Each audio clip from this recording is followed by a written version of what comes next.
سلامونه ملګرو، امید ده چې تاسو روغ جوړ یاست او ژوند مو ښه تېرېږي.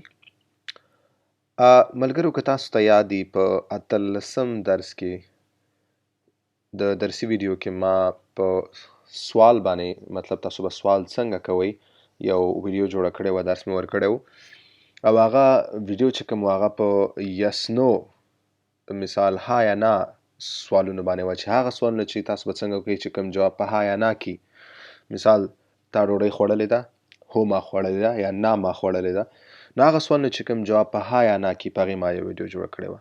نننی زموږ شلم چې کوم درس دی هغه دی په معلوماتي سوالونو باندې چې د کوم جواب معلومات کیدی شي نه ها یا نه کیدی شي.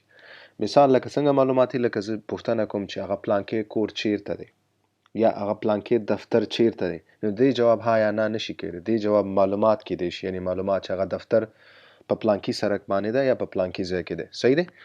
نو نننی زموږ چې کوم درس دی هغه دی پوزې کوېسچن افیک وو په باره کې. وو ویل کېږي چیرته، ویر.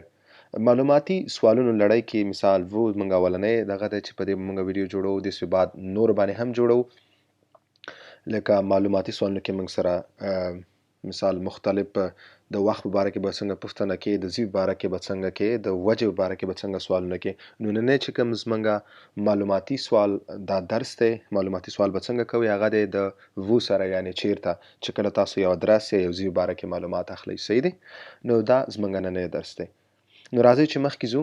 ښه، وو سره سوال موږ په 5 طریقو جوړولی شو. ما دلته 5 طریقې مختلفې طریقې ورکړي، تاسو وو سره سوال کولی شئ.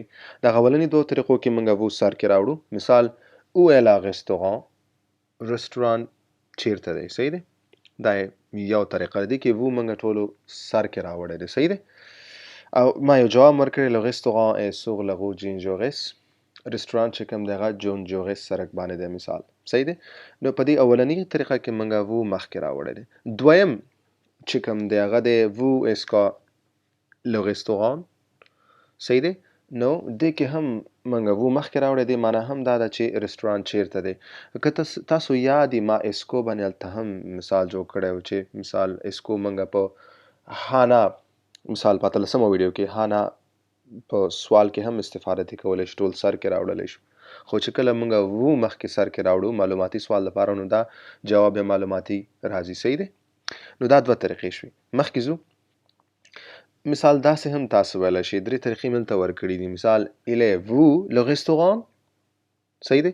خو دا 3 طریقې خاص کر تاسو په خپل هغه غږ باندې یا د غږ په انټونیشن باندې تاسو سوالیه جوړولی شئ. لکه بیا زه تکراروم il est vous le restaurant، il est vous le restaurant.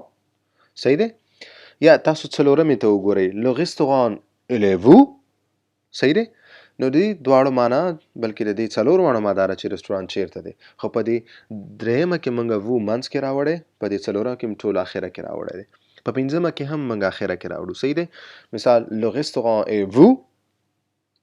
صحیح دی؟ نو دا 5 طریقو سره تاسو وو سره سوال کولی شئ. صحیح دی؟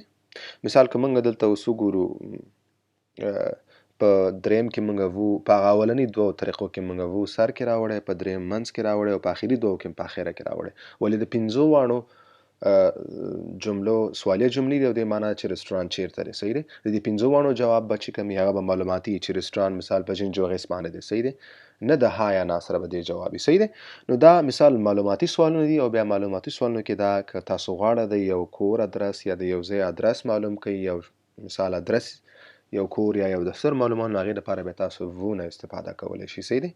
زه بیا دا تکراروم il est vous le restaurant، le restaurant il est vous، le restaurant est vous. نو دا هغه 5 طریقې دي. صحیح دی؟ امید دی ملګرو چې تاسو په دې درس باندې پوه شوي او تاسو زده کړئ. کوشش تاسو وکړئ چې تاسو داسې ملګري پیدا کړئ او پریکټس ورسره وکړئ. صحیح دی؟ همدغسې وو سره سوالونه وکړئ او بل ملګری جوابونه ورکړي، نو ستاسو پریکټس وشي او دا به تاسو جمله سازی کې تاسو به بیا خپله مثال تکړه شئ، خپله به هم تاسو جملې جوړولی شئ. صحیح دی؟ مننه ملګرو، تر بل ویډیو پورې ښه وخت. ابیانتو.